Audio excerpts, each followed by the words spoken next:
A lone lamp burns as winter presses its face to the farmhouse windows. In the dusk, a weary farmhand steps inside, his boots leaving damp crescents on the floorboards. And then he stops. Snow prints lead from the yard to the door and simply end. Inside, a spoon grows cold beside a tilted chair. The back door is bolted from within, and a pile of half-folded laundry waits for hands that will never return. This is a silence that echoes. On a desolate mountain pass, a tent gapes open, slashed from the inside, while bare footprints fade into the snowdrifts. Later, the bodies will speak in a language of riddles. Down by a quiet shoreline, a well-dressed stranger is found, the labels meticulously cut from his clothes, a scrap of poetry his only identifier. What makes a person step out of the warmth and into the cold dark, leaving only questions behind? We are the night's archivists, a fingertip tracing a line in a cold case file, listening for a voice that will not come. Even today, with doorbell cameras and genetic sleuthing, we refresh the feeds and are met with that same silence.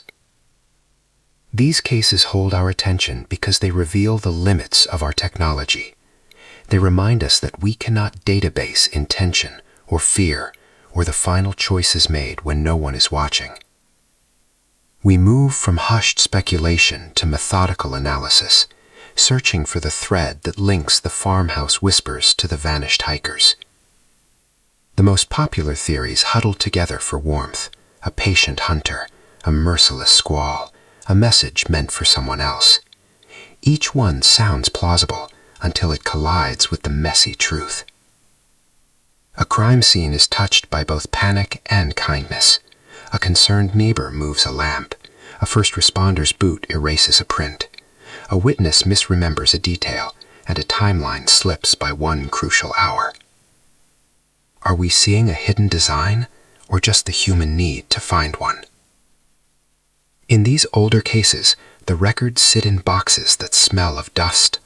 Memory, bent by fear and time, becomes an unreliable guide. But now, old files are reopened. Careful re-examination finds fibers once missed. Modern genetic techniques can turn a tiny, forgotten trace into a family tree. A photo can cross a continent before breakfast, and a crowd can spot a pattern a lone detective might overlook. And yet, some gaps refuse to close. In their place, communities create folklore, keeping candles on porches and a note of caution in their voices. They understand the most chilling possibility has always been the simplest, that the world is vast and indifferent, that sometimes it just watches and lets things pass. Next, we follow the rare moments when that indifference blinked and something finally looked back.